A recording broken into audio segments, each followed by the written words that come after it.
I came upon a turning point. And this turning point came, oddly enough, disguised as a turkey. So it was Christmas time, and as is tradition, Tim and I were hosting Christmas Eve dinner in our home, the full turkey dinner with all the trimmings, in our very, can I say, cozy, open concept home. And while our closest family members were all making merry and swapping stories and laughing and enjoying the smells of the turkey coming from the oven, I was not making merry. I was incredibly anxious, irritable. I was ruminating about things that were happening at work. I was not present, and I was putting a lot of pressure on myself to pull off what would be the perfect Christmas dinner for all of our loved ones. And so I made it to go time.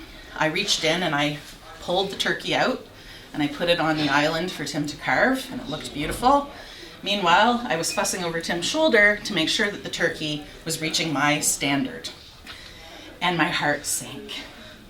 Because guess what? I noticed a little bit of pink flesh on the bird that told me that the turkey was not fully cooked, at least not on one side. So I discreetly tried to whisper in Tim's ear as he was happily carving away that the turkey on that side is not fully cooked, so only carve from this side. And Tim, being Tim in his happy place, happily carving away, responded to me in his very deep, resonating baritone voice, "The turkey is fine. There's nothing wrong with the turkey." So, again, I tried to communicate with him in a discreet manner. "No, it really is not cooked on that side, so only carve from this side." And Tim, again, in his very deep baritone and resonating voice in our very small, cozy, open concept home, said, "Shelley, the turkey is cooked." And in that moment, I snapped. I yelled at Tim, "Why don't I just bring in an effing soapbox for you to hop up on and announce to everybody in the house that this turkey is not cooked?" Except I didn't say effing. And you can imagine what happened next. The merrymakers went silent. And I snuck a glance over my shoulder, and I could see that all eyes in the room were on me and that damn turkey. And I could feel my face getting hotter and hotter with shame. And I turned to the gravy pot over the stove and I began to frantically stir the gravy. And all the while I'm looking into the gravy and I'm wanting to dissolve into that warm, bubbling liquid. I was gulping back tears. I was gulping back sips of wine. And I knew in that moment that I had hit rock bottom. Because in that moment I knew that I wanted to escape. And I'm not talking about just escape from that situation, but I wanted to escape from my life. So, needless to say, I did not escape. I did get through the evening, and I did get through the rest of the Christmas holiday, but it was a huge turning point for me. Because what happened was, my children began to communicate with me, as did Tim, how worried and concerned they were for me. They came to me with messages out of love, like, "We don't even know who you are anymore. You're not laughing, your sense of humor is gone, you're sad and you're angry all the time, and we don't even really know who you are." One brave soul even commented to me that he was concerned about the very large sinkhole I was creating in our couch because of all the time I was spending on the couch hanging out with the big three.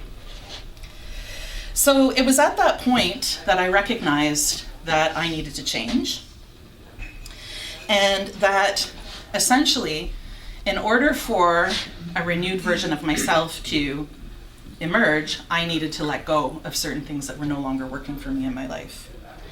I went to see a therapist, and I healed from the PTSD symptoms of chronic stress and burnout, and I began to study positive psychology, which is essentially the science of happiness and well-being and human flourishing. And I became very, very passionate and alive again as I was studying this material. This then led me into reading and attending seminars about neuroplasticity of the brain and how to change behaviors and habits and quantum physics. And I came upon a universal truth that I want to share with everyone here in this room tonight. And that is that I create my own reality. When I understood this to be true for me, I experienced complete and total empowerment. Because when I recognized that I was creating my circumstances, I also recognized that I had the power to change my circumstances. And that I choose and decide what I am going to focus my energy on, what I value, and what actions I am going to take to either create a life that I love or a life that I want to escape from.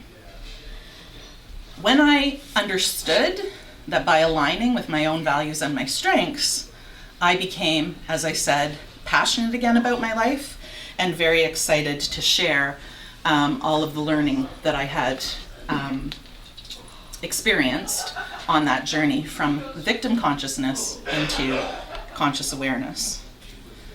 Along that journey, I, for the first time ever, began to invest time, energy, and resources in myself. And it was the first time in my life that I put myself first as my number one priority. And I became very clear on what it was that I wanted in my life, and I also discovered a new purpose for my life.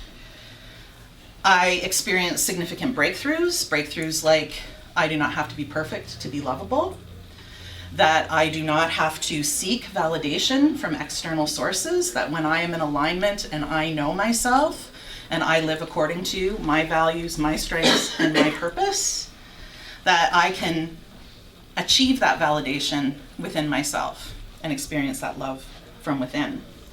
And I also learned, and this was a huge one for me, that I'm not responsible for other people's happiness, nor am I responsible to fix things that are not working in other people's lives. That was a huge breakthrough for me because I had been raised from a very early age to believe that if the people around me were unhappy, that somehow it was my fault and it was my responsibility to make them happy or to fix things for them in some way. That then created an inability for me to separate and have healthy boundaries. So when I recognized this fact and I was able to exist in a new state with separation between me and other people, guess what? I was a lot happier and so were they. So, as I said, when I went on this journey and I recognized that I create my own reality, I became very inspired to share what I had learned with other people who may be going through similar circumstances. I became very passionate about showing other people how to transform their stress into greater focus, energy, and happiness so that they too could live a life that they really desired and could be excited and happy about. So that then led me to make the most terrifying decision I've ever made in my entire life, which was to leave my very successful on paper 21-year career in school mental health and devote my life to empowering others to create a life that they could love and the life that they deserved. And so the message that I want to leave you with in the end is that every single person in this room has all of the things that they need, all of the resources that they need to design and live a life that they love, and that just like the phoenix, you can rise up over challenging circumstances and create a new beginning for yourself as well. If it's possible for me, it's possible for all of you. Thank you very much.